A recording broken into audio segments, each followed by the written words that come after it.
Maintenance planning is more than just a PM program. It's also scheduling, it's knowing the people, knowing the technicians, and being able to put all of those things together into a realistic plan and a good scheduling strategy.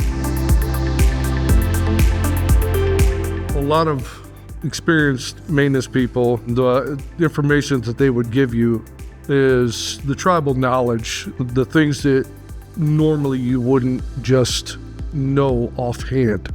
You know, if you walk up to a strange machine, they would know exactly how to actually fix it.